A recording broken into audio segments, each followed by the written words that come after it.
相对论是我觉得，这2年我总是在去思考我自己与世界的关系、与环境的关系、与人的关系。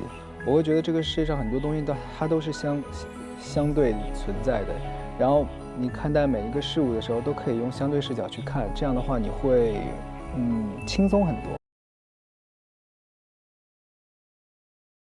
Right. So I was just talking to Donna and to see how we can proceed today's topic, because it needs a little bit of background knowledge because the topic is relativism and Hua Hua's music, and also its inspiration for creativity.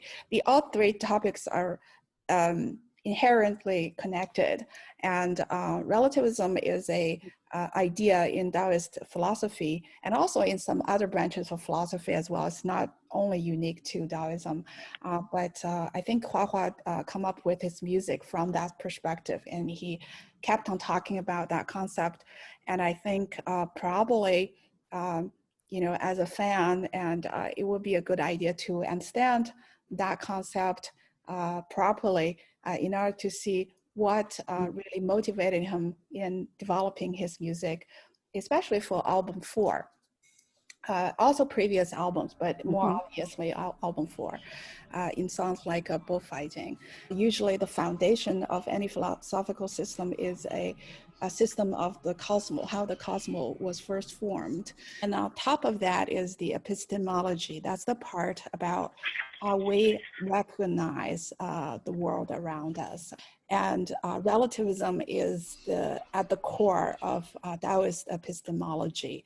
And then based on these two very basic foundation, then you develop behavior principles in terms of how do you deal with the world. So if you take cosmology and epistemology as the root, and then the behavior principles as the derivative principles, then you have a system. Most people have heard a thing of two about the art of not trying or live with untroubled ease or go with the flow. And Hua Hua often mentioned them as well. He always say, take it easy. That's basically a behavior principle of Taoist philosophy. And but that's from a behavior principle perspective. But there's a deep reason for why you should behave that way, and that's often ignored. I hopefully that explain the system a little bit, and also where relativism sits in this whole system. It's a pretty deep topic, but I suspect that to really understand the lyrics from Chenyu's point of view, one has to have some of these core understandings, because one of the other things he says is, you get whatever meaning you get from my songs. Right. There's no one correct meaning. So if I were to give a definition, the definition of relativism is the idea that our concepts about a physical object or mental representations of things are not absolute. There are always another hidden perspective. And you can see that philosophically, it's very markedly very different from rationalism, from other branches of philosophy, which always tries to come up with the most precise, accurate definition for words and stick with it, because we have moral laws and everything stick to those concepts. So you can't be blurred, or you should be absolute about it. But I just want to have a very first introduction of what it is and how to approach those ideas. But I want to, maybe for our audience who has never seen my introduction of relativism, maybe I want to play that video a little bit such that they have an idea of what relativism is about in the easiest way. In Taoism, the most important idea in epistemology is called relativism, and it can be best explained by a story told by a Taoist sage, Zhuangzi. I have adapted the story to make it simple for understanding. In that story, Huizi asked Zhuangzi, I have a big tree which is so swelled that it can be made into wood planks. It also can be made into wood beams because its branches are so twisted. It's useless. Zhuangzi replied to him, because this tree is useless, it won't be chopped down by people. It will be ideal for providing shade to travelers. The gist of this story is that our mind is dialectical just like the cosmos. It is also consisted of counterbalancing factors that interact with one another. If I draw a model, then our mind is like this Tai Chi symbol. On the yang side, or the manifested side of the Tao, our concepts about objects form the basis of our consciousness. In this example, we initially define a tree by its usage either as wood planks or beams. Its usage as a shading tree was hidden in our subconsciousness until Zhuangzi took a relative perspective. Then the idea that the useless tree can provide shade became obvious.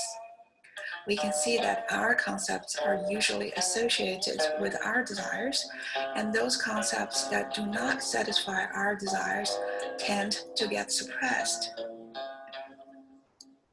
Because our concepts about objects are never absolute or complete, we need to take a relative perspective to think outside of our existing concepts. I think that's just a very brief review of what relativism is about. So the idea is actually very easy. It's just about bringing out what's hidden, things that we haven't realized before. And in the tree example, it's so simple to understand that, you think it's useless for such a big tree because it's so knuckled. But if you take another perspective, then it becomes useful, that it can provide shade. That's as simple as it is. There's nothing deep in this. I think the key, the part that is hard to understand, or why this idea wouldn't get through, is the part about the mind state, because we say, on one side we are desires, but because normally we operate in a goal-oriented environment. So to satisfy our desires, we go for work, to do this, to do that. We have goals, and when we have goals, we actually invoke a mind state that relies on our concept and our value system. Mm-hmm. And then the other part, which is aimless, or a roaming person who is daydreaming, and he's apparently useless. He's thinking about useless things. That state is very hard to achieve, because most people don't dwell in that state. You will be viewed as someone who's useless.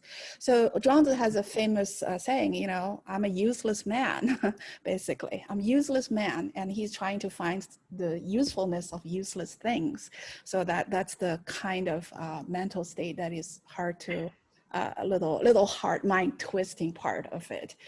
But that part is essential in bringing out what's hidden in our subconsciousness to our consciousness. And I think that's the part that is hard to understand about relativism. And he always tried to use his music, his interviews, and his talk. The most recent example is this one, is from the New Year Eve Gala expression.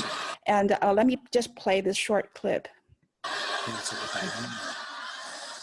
那种不惊扰黑夜，却能装下人生漫漫的梦。其实，放空，闭眼，大声呼吸，再睁开眼，就会迎来万丈光芒。 All right, so that's a typical his way of hinting. You need to empty your mind for a little bit. just take big deep breaths. It's not about sleeping, because sometimes when you sleep, you slip into another mind state. But this is the mind state you should be in order to bring out, new relative perspective. So that's one typical example of his way of hitting us. I see it all the time. When you let go, you sometimes tap into something that other people are out there tapping into too.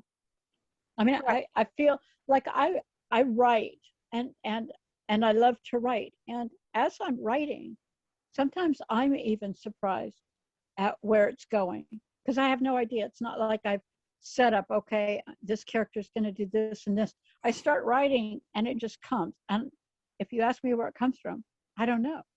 And this character starts doing this and I'm following along and I'll start getting excited about it. And it's almost like that's a typical experience of relativism, if I were to say. Are there similar? Yes, that it's a creative process that brings what's not in your concept system, but just let it occur naturally. And for creative writers and musicians like Hua Hua, obviously he always deal with music inspirations. And that's a creative process of bringing up something that's hidden in the subconsciousness to the consciousness. So it's not surprising to me that he is talking about this relativism, because he experienced daily and he has a strong connection with it. So that's why he keeps on talking about he's passionate about it. And a difference between him and other musician probably is that he verbalized it clearly.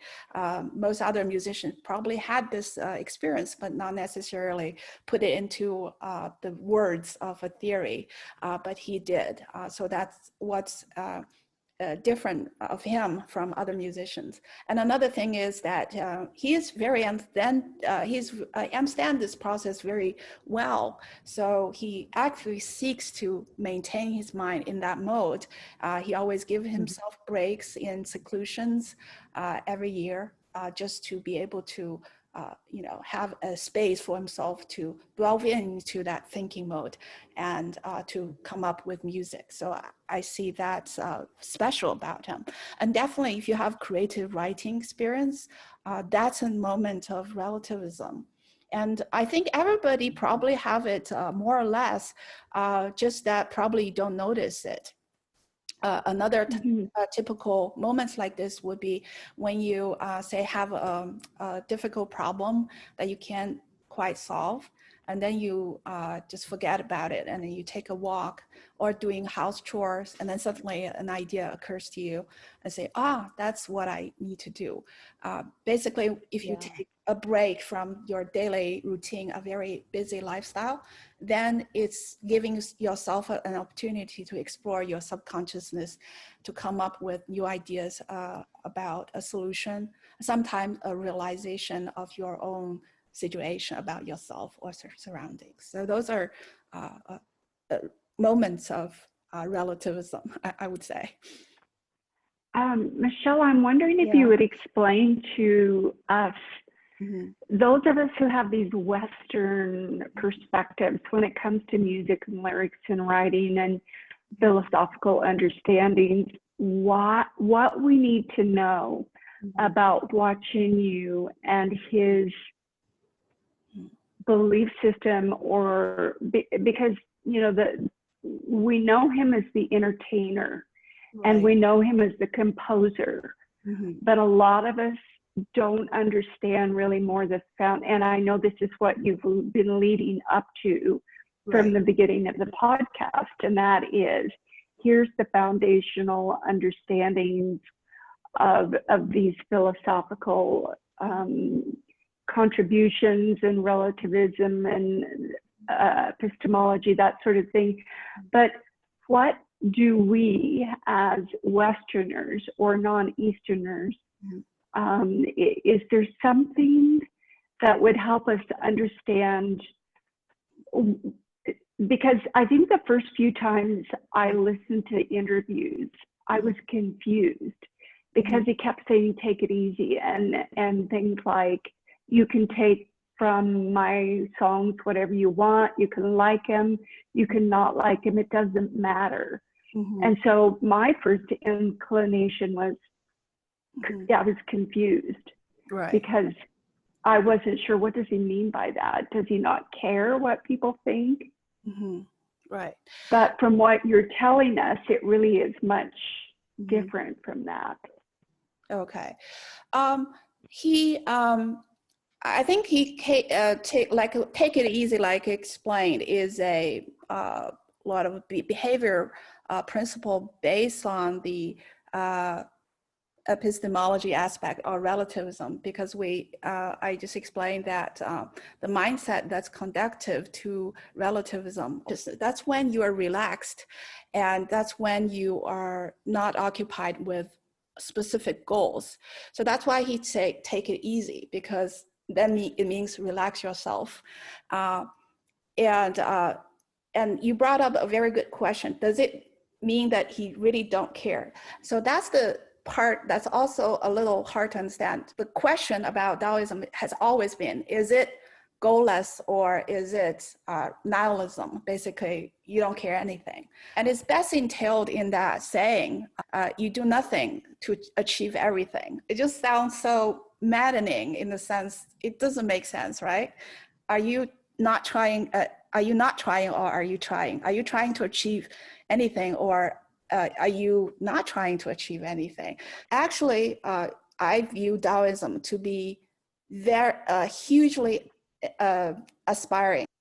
It's the most ambitious type of philosophy, because you see in relativism, it's bringing about new ideas. So it means you have to break boundaries. You have to come up with new approaches. But the approach for achieving that is to forget that goal, because if you're goal-oriented, then you won't be able to see. And if you won't be able to see, to understand your surroundings, you won't understand the system, then you can't achieve anything. So the goal is very high, but the approach is very humble, if that makes any sense. You have to be an ordinary person, take the ordinary path, and be humble and recognize everything in order to achieve the unachievable by other people.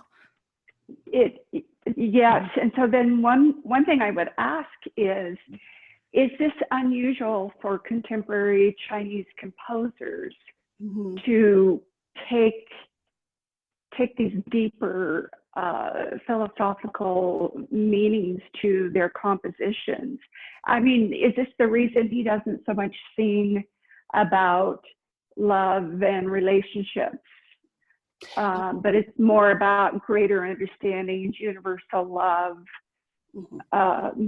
the world, etc.? You got it exactly right. I don't see any contemporary composers write music from his perspective, or the drive behind his music is unique. Yeah, the answer to your question is all yes. Well, also, I feel that Hua Hua grew up with a parent who was saying, "Don't expect me to teach you anything." Right. And most people grow up with parents who are telling them how this works and what they should think about this or that. Right. And so through that, he had the opportunity to just feel things that were happening around him and observe. I mean, even his relationship to his father, I would feel like sometimes I feel, what kind of a father needs Martians to show him how amazing his son is? Would his father have ever even realized that if it hadn't been for Martians who came in and said, look at this man who's amazing? But some people would resent his father his entire life, but he's kind of like, this is what it is. And so it's not good, it's not bad, it's just this. And I saw a yin yang thing where it had, on the yang part was life and some things like that, and light, and on the yin part was death. I mean, to me, death is just walking into another room. So there's not bad. There's nothing bad. I think we make it bad because we call it death. But if we call it birth, just another birth into the other realm again, then it's not better or worse. I just feel that Hua Hua had the opportunity to think about these things on a deeper level because nobody told him what to think.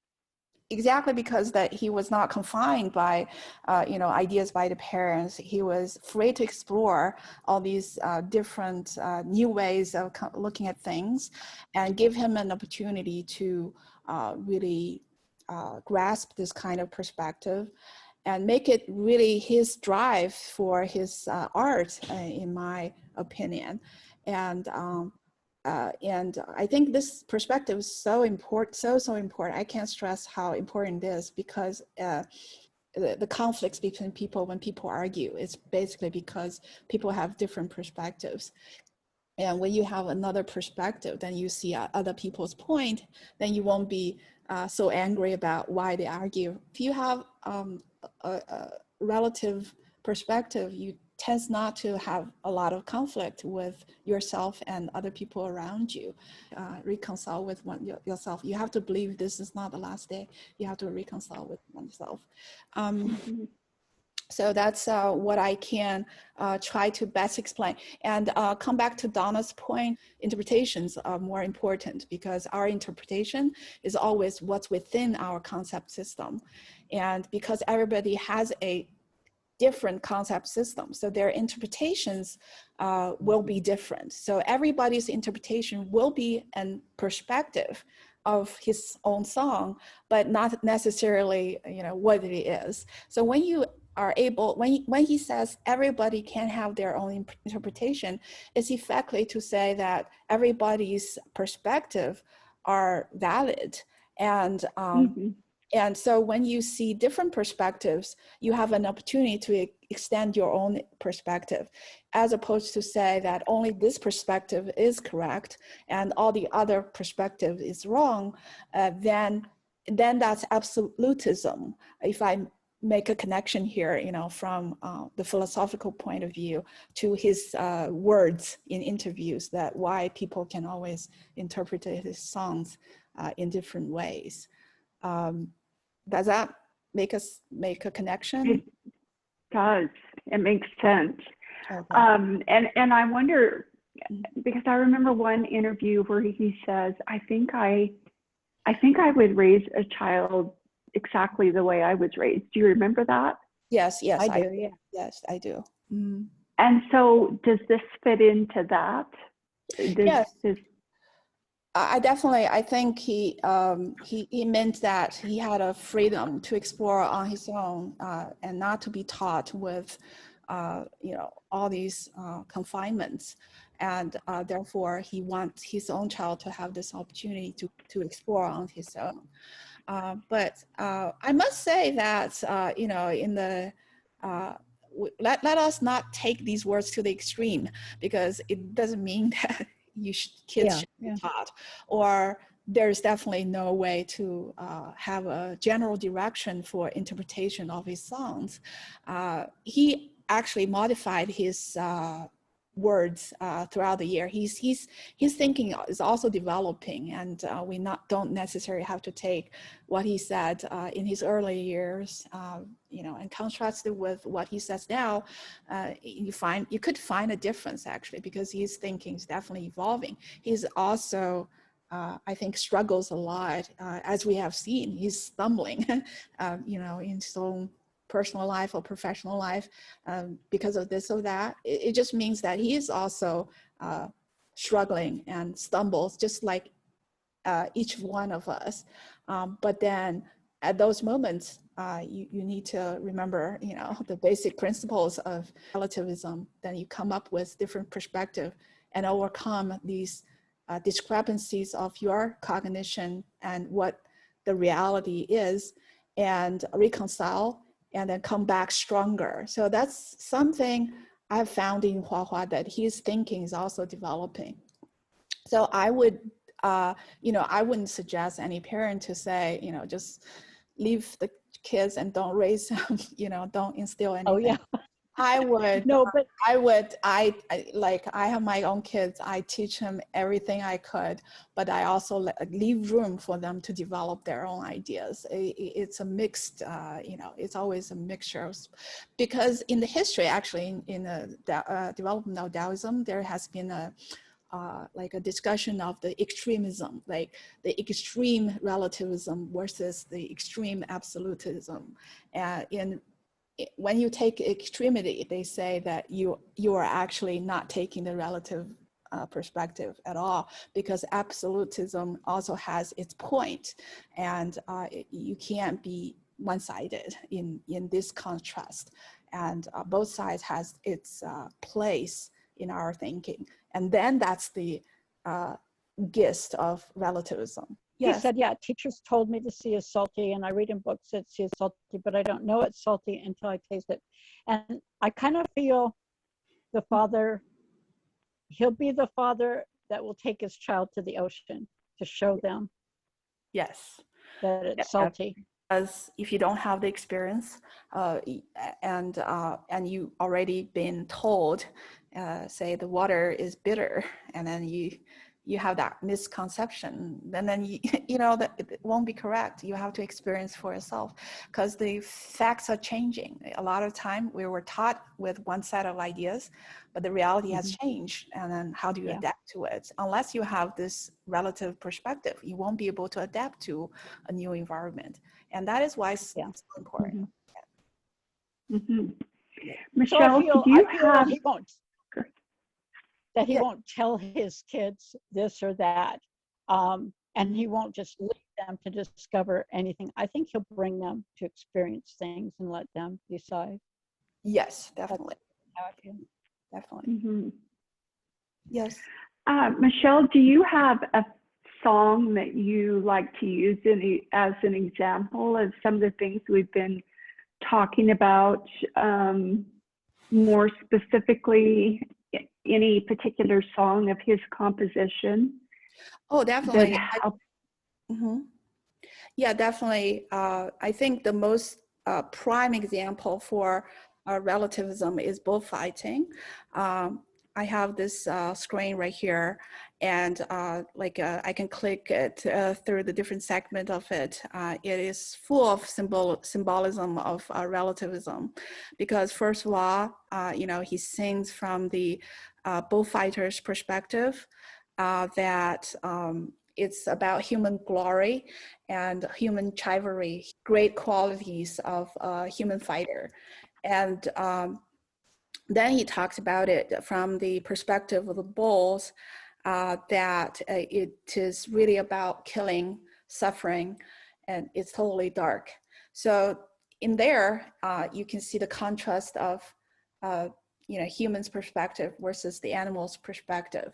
Nowadays, people think it's a cruel activity, and a lot of people don't like it. But thinking back in the history, in the 400 or 500 years ago, majority of people enjoyed that spectacle and didn't think about the suffering of the animal, or didn't take the perspective from the bulls. And of course, as history evolves, and gradually that hidden aspects of the suffering of the animal emerges in our consciousness. And nowadays, people realize we were too cruel to the animals. At the time, few people had this relative perspective.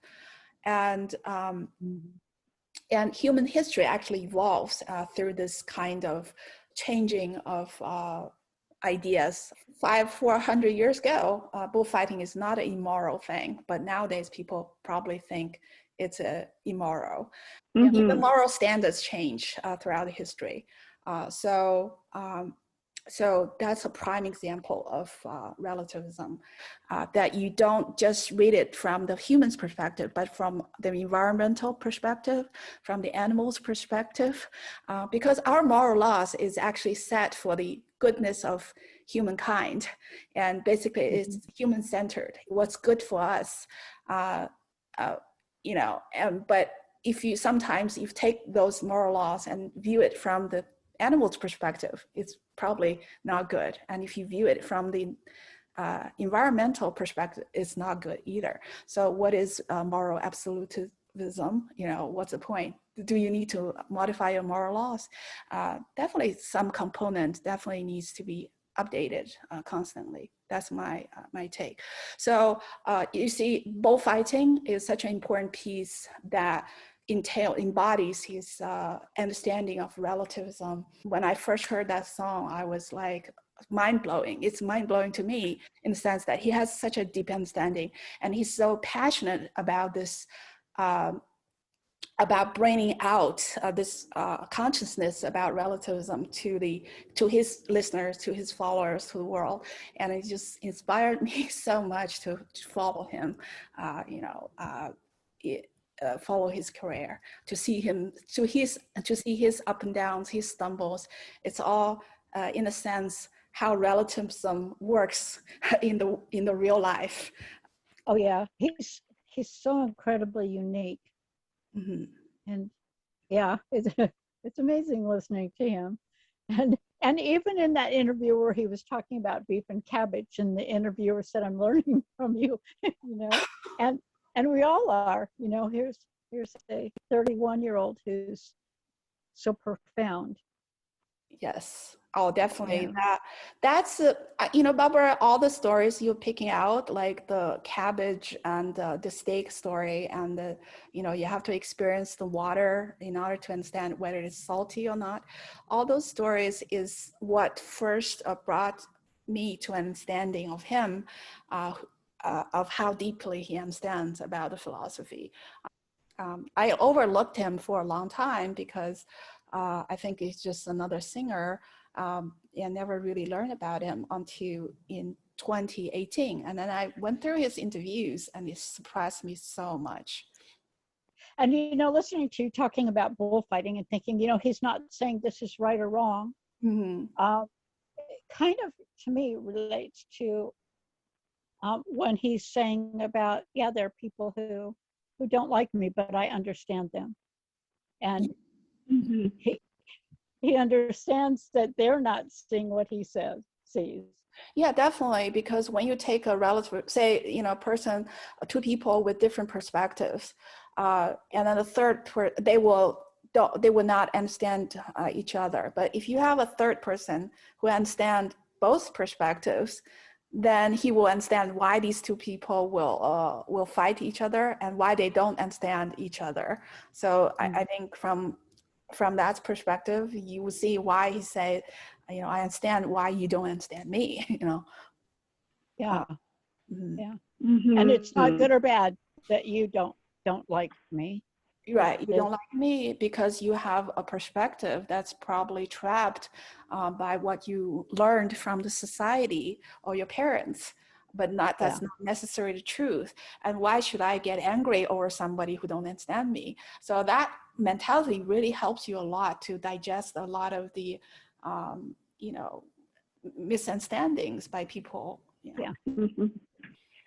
He also talked about, if you remember when he was in the conservatory, that there were teachers who didn't like him because they didn't understand his interpretation of music.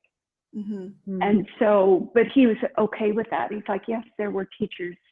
Mm-hmm. Teachers some didn't like me, right, because I couldn't fit into their box. My comment on that is we suffer a lot when people don't understand us in this world. And you have two ways to handle that. One way is to just fight on, saying, I'm right, you're wrong, and just, use whatever method to beat it down. Another way is Hua Hua's approach, and that is try to come up with an understanding of the other side and see how am I situated in the whole situation, and so as to make my point, but not necessarily making it out a conflict. So that's his approach. It's very peaceful. He's not someone who is constantly bringing up fights, but then still stay unique, as opposed to be, like some indie music, or the underground musicians, they're very angry in saying that you are so wrong, I'm so right. You see the difference between brand of absolutely alienist versus the other type of alienness from the society. So, yeah. I think that he's really trying to teach us in his music how to just tolerate things that are uncomfortable. In the song, is it Madhouse, where Yes. he uses humor and irony to address conflict rather than just getting angry. He talked about being what did he say, the clown in the corner, trying to remember that. Yes. And then talking about two well-dressed flies. Yes. So that the humor and the irony in the whole, because to me the song is written from the perspective of him as an observer of all of this going on around him. And so that there wasn't so much he could do about the situation, but be an observer and give us a running commentary in a way that was funny and ironic all at the same time, but sort of sad given the subject matter. Yes. Yeah.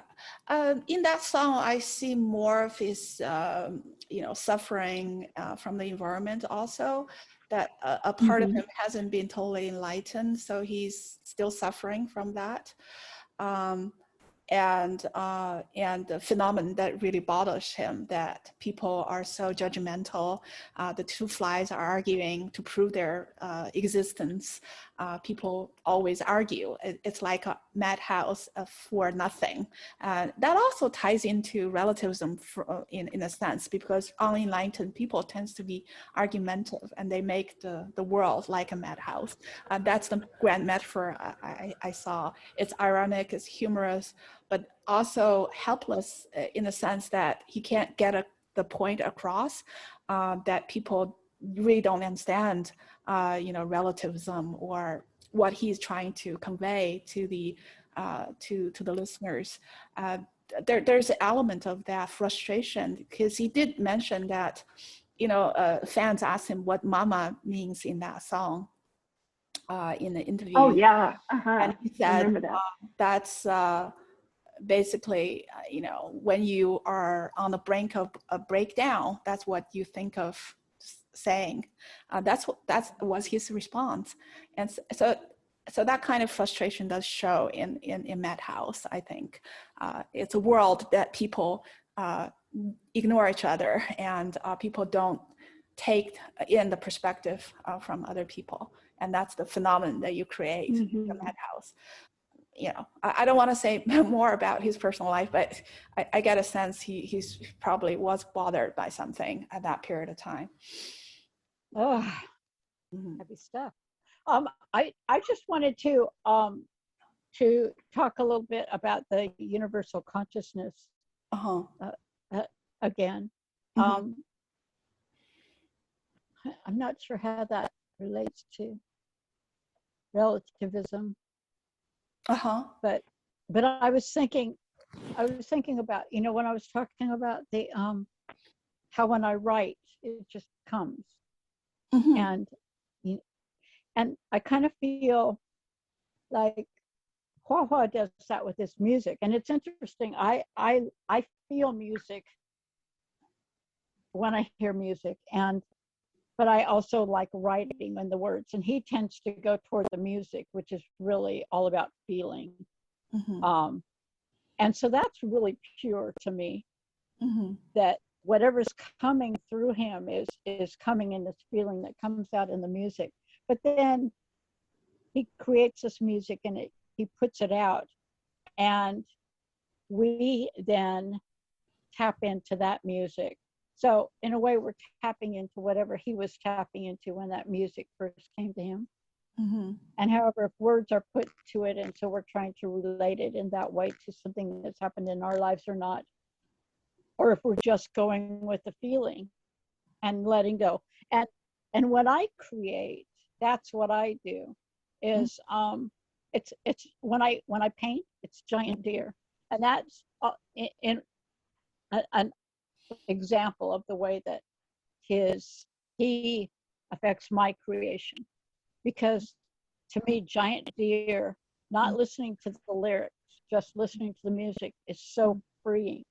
And I let go of everything else, and I feel that. So whatever he tapped into that brought that into his soul and through his music, and it's floating through the universe, the consciousness, and then I'm picking up on that, and then it's going right straight into my artwork.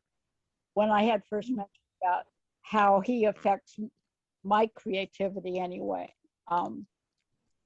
Yeah. that's largely how he's doing it. When I write, I need music, and it's different. Whatever I'm writing, I'll have certain music around that, and I'll have actually playlists, like a playlist for this thing I'm working on, another playlist for that, and then I can be away from that work of art for a year and come back and put the soundtrack on that, or the playlist, and I'm right there in that situation with the whole feeling and everything.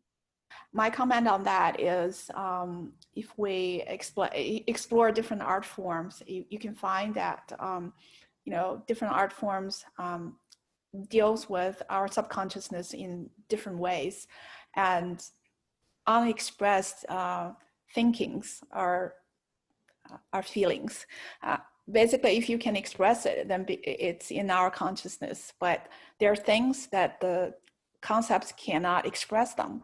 They manifest as feelings, and sometimes that feeling is entailed in poems and in music, and sometimes in metaphorical stories, fables, and that kind of literature. And all these products, like art forms, is a way to tap into our subconsciousness. And definitely music is a communication tool beyond concepts.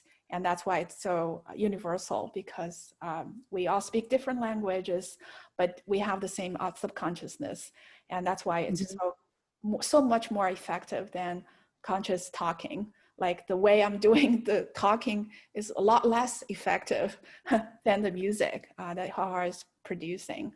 And that's why, you don't try to preach as much, but you spread the music and then let the music to, first influence you, and then probably you get interested, and then you interested to learn more, and then let it to manifest in your conscious, in a sense, give you an experience of that beautiful feelings of your subconsciousness, and to build a foundation for the manifestation later. But I, on the other hand, I always stress that, people always say music is enough. I always say music is not enough. Art is not enough.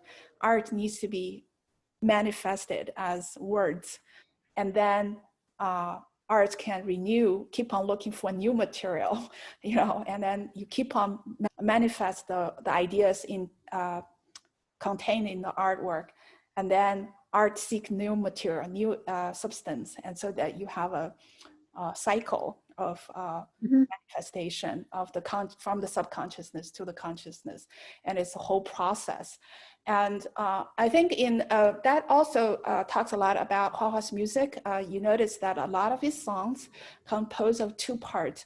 One part is pure, beautiful music, and then the other part breaks into talking, like New World, like Qi Tian. He has a beautiful, music feeling realm in the expression, but also has a part that is basically just spelling out the feelings in words. Yeah.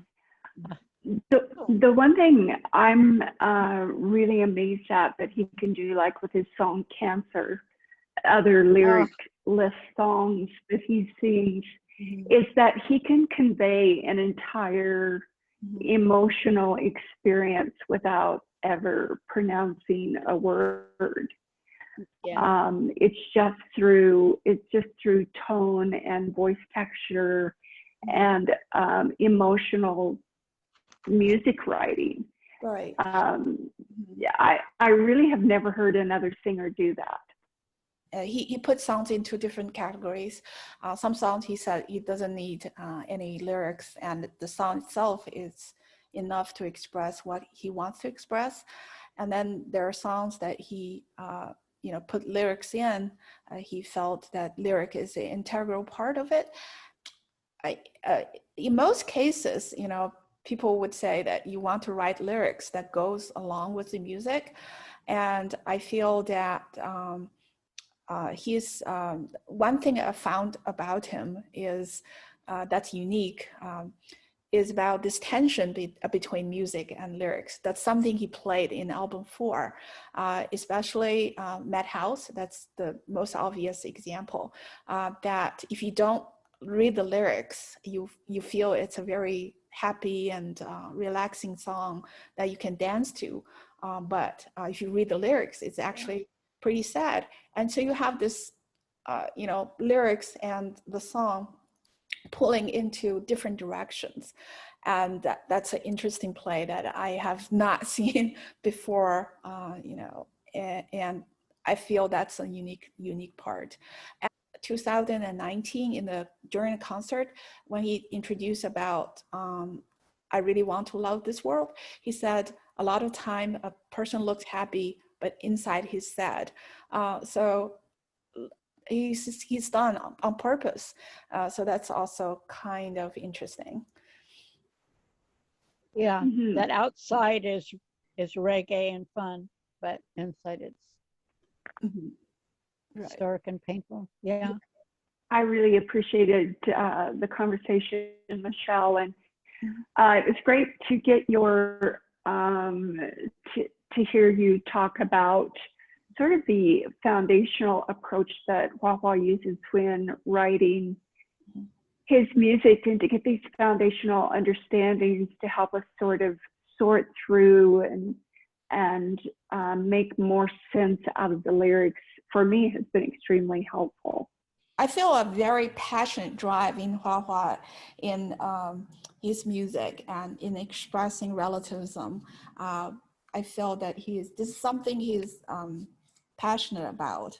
He wants the people to learn about it. So that's motivated me to do a bit more, because I realized that talking about these ideas is usually not that effective, because like we said, music is more universal and words are less, and it's a lot harder to communicate using words.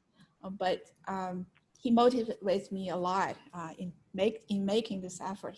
And I'm really inspired by him. He's very brave trying to explain such ideas, pretty ancient and not very popular ideas, to people. And he has a drive, he has a sense of mission. And I feel I just want to do everything I could to help him in my capacity. So, yeah, many of us were forced to listen just to the music because we didn't understand the lyrics. Yet still somehow he reached us. And then we wanted to hear the lyrics. And thanks to you, we were able to understand the lyrics. But for your job, that has to be difficult too, because in your translating, there's that burden on you to translate it the way he meant it.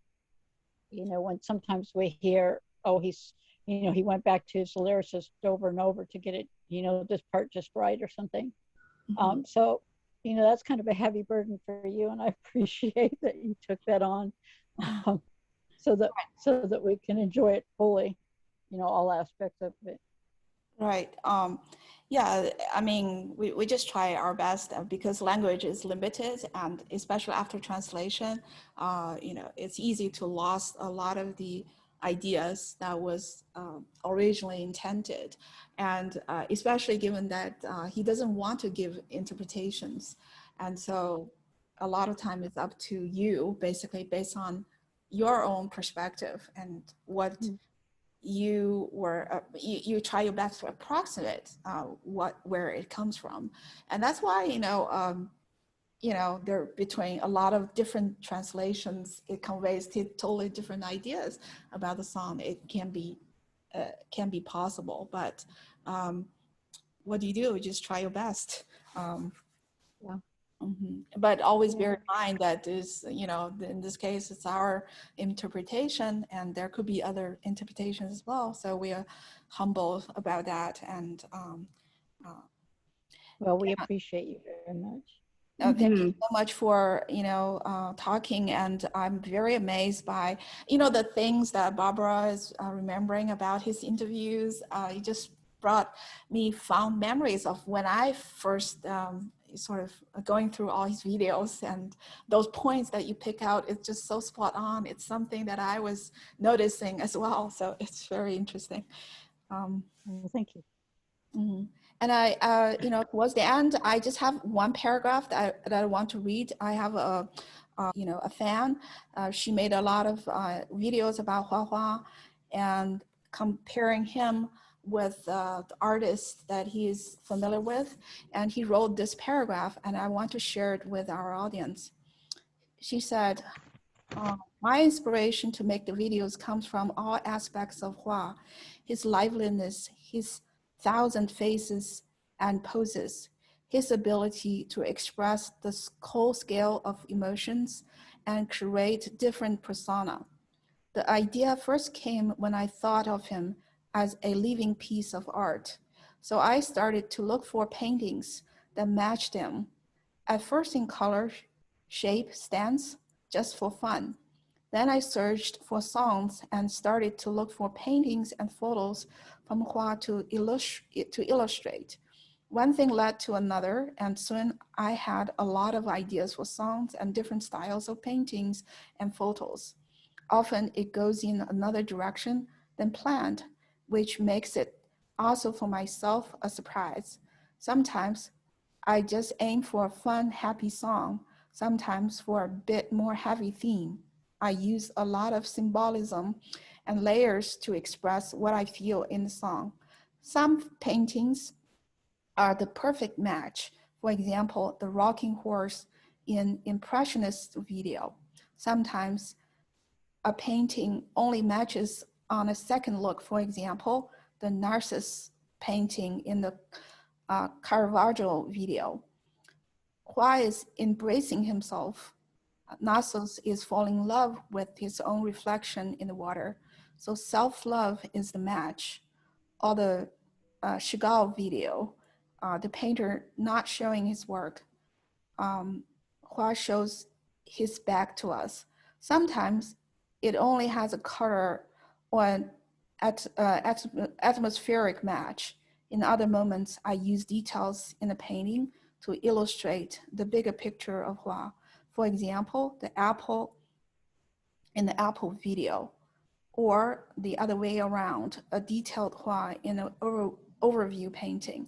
Someone asked why I mostly use women in the paintings. I can only say that that person clearly has no idea what he or she is watching. It's not about a man or a woman at all. It doesn't matter. So basically, Hua inspires me with his whole being, his talent, his look, his photos. Of course, his music is also an inspiration. That is where it all started. However, his music is impossible to use. Then I would be making video clips on his songs, and I need to dissect and analyze his complicated lyrics, which are in Mandarin, a language I don't read and speak. So it was never the intention to make video clips on his songs. So that's a longtime fan with us and in a group who shared with us, you know, how she came about with her idea of the video clips that she made, juxtaposing Hua Hua with a lot of the old masters paintings. That is really deep.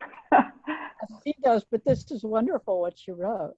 Yeah, I like what she wrote about his 1,000 faces and poses, and yeah, it's just like very reflective of his inner mental state, and he's in these different mental states, and it's all true of ourselves, and probably we forgot of those moments ourselves, and we are attracted to those poses. Well, that's a long conversation. Well, I so appreciate you two joining us. And next time, probably we don't want to talk so deeply, just some, lighthearted stuff. But I feel that at least Hua Hua made a point in his People Portrait interview that relativism is such a big part of his the words that he only picked 5 or 6, I remember, and relativism is one of them. So I think this topic is appropriate, although it's a little heavy, but I feel maybe a lot of fans will be interested in this topic as well. So yeah. It's heavy, but it's very it's very useful to have an understanding of that, especially now. We're living in a time with so much judgment. You get on Facebook, especially here in the United States with the political thing. There's so much judgment, and there's so much of us not being able to just let other people have their own way of being. Right, definitely. That's definitely also my my thinking. It's not just United States, also everywhere. I see it all the time. People argue all the time. It's a madhouse. It's because I'm not gonna lie, I get caught up.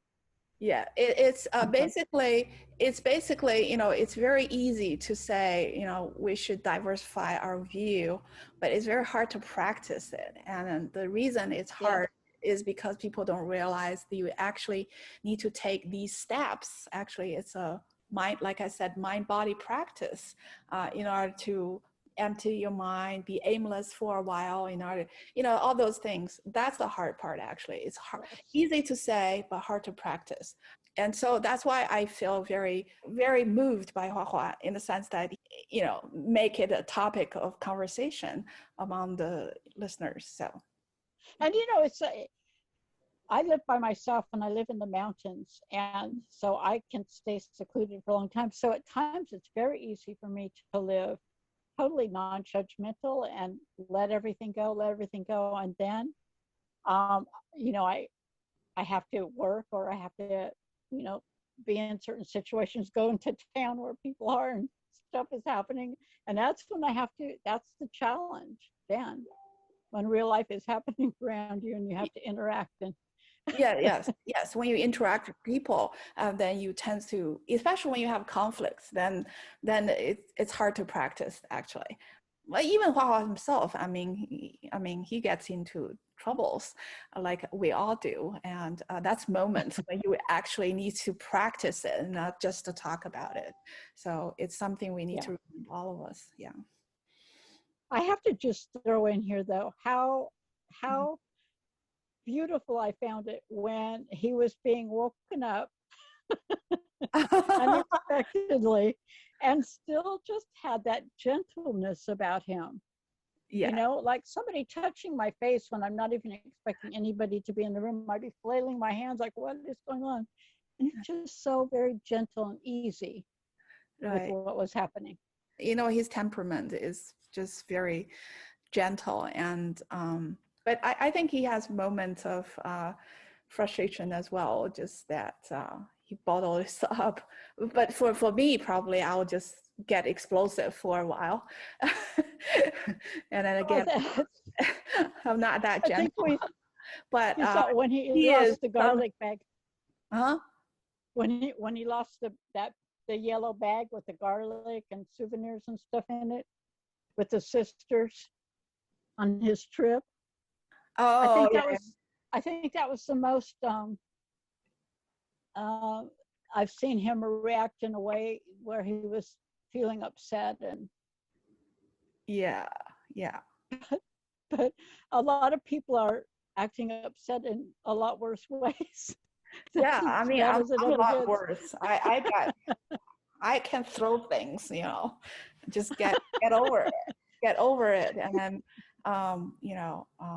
but his way of approaching it is so gentle. That has to do with his probably natural temperament, but it also has to do, Chinese always say, you know, with cultivation, basically you cultivate yourself to a state that you don't get angry and that kind of thing. But it's something you have to practice, but I don't think. You have to practice. Yeah, it's the anger control thing or the emotional control thing. People, you know, have different grade of, you know, anger control. But Hua Hua is definitely, I think, very good in his anger control.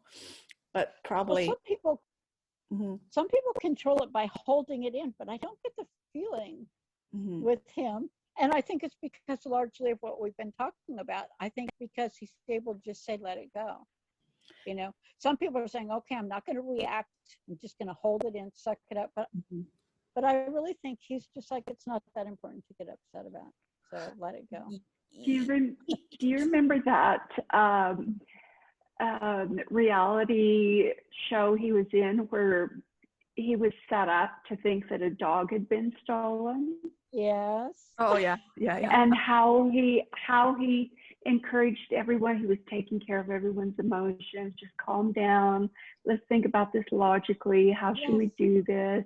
He's patting people. Right. It was really interesting. It could have been, you know, for most people would have been an extremely upsetting situation, and emotions would have been, well, there was a lot of people with big emotions, even though they were acting, and he's the one trying to comfort everyone and settle them down.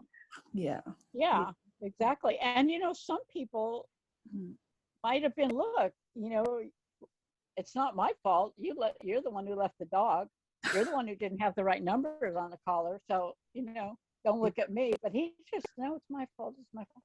Yeah, he in those moments, I see him as a problem solver. He's at that point, he's just trying to solve the problem and not thinking who should be blamed.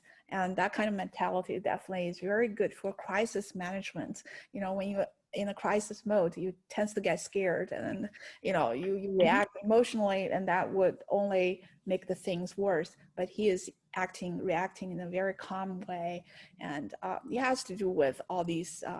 I think his you know, training of himself to mindfulness.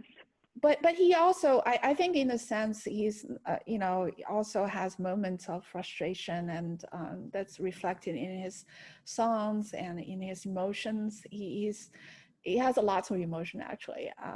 Also, he's not emotional, you know. He's so emotional as unhuman. He has lots of emotions. But I remember one thing he said about in his Gentle Monster interview, not too far back in October, I believe, last year, that he said the way he handles with these frustration is try to get an understanding, to accept things that he detests by understanding it. And so when you understand it, then it means you can forget about it. So that's impressed me a lot. That word impressed me a lot. I feel that that's probably his way of dealing with things that was really upsetting to him, and that's his way.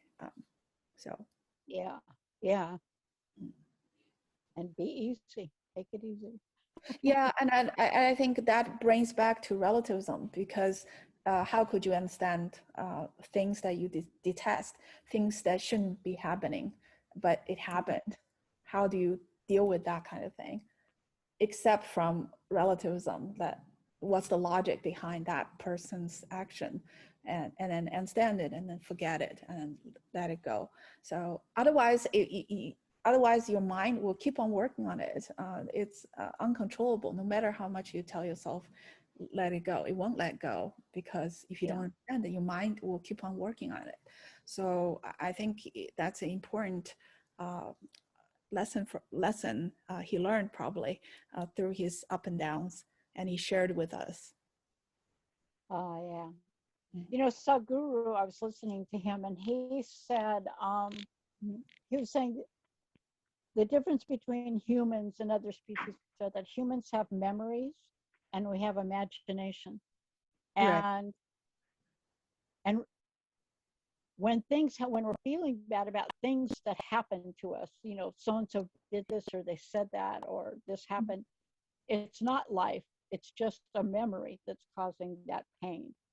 And when we're worried about what's going to happen in the future, it's just our imagination. It's not life. It's just the thought, our imagination. And it's being able to let go and recognize it for what it is. That's just a thought, you know. I mean, a lot of my clients, you know, I talk to them about reducing their stress, and you know, they have court coming up and they'll start 2 weeks before court. They're starting to worry and stress about court. Well, you're not in court right now. Just line up everything you have to do for court and then let it go. When it starts coming in your head, let it go, let it go. And I think Hua's become very good at that sort of thing. Right. I think so. I think so. He still, you know, he's in the field, you know, basically it's very competitive, and there will always be tension like that, always be dramas, you know, like that, because it's just highly lucrative, you know, in that business, and everybody want a piece of it. And so he experienced way more drama than an average person does. And so there will always be things that he needs to digest. And so he's becoming better and better at it. And the important thing is that he's sharing that with us. So for fans who is also growing up, or, you know, in their life or going through their life, and they can look at him and say how he stumbled and how he come back each time. And that will be very valuable in mental health, I think, in all these different aspects. Yeah. Well, I think probably we had such a great conversation. It's a good time to stop. Probably we can cut the whole thing into 2 podcasts. It's really long. But I really enjoyed talking to you, and really appreciate you spending time with us talking about these things. And so you two have a great day.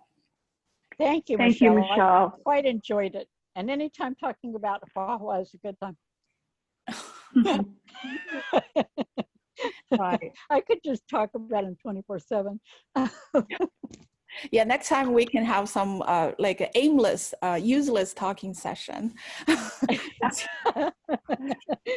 Completely useless talking session without a goal or orientation, and see what we come up with, and try that. Go with the flow, you know, method of talking. Sounds good. Right. Sounds good. Okay. Well, thank you very much, Michelle and Donna. Good to talk with you again. Thank you, Barbara. Thanks again, Michelle. Thank you so much. Okay. Bye-bye, Donna and Barbara. Bye-bye. Bye.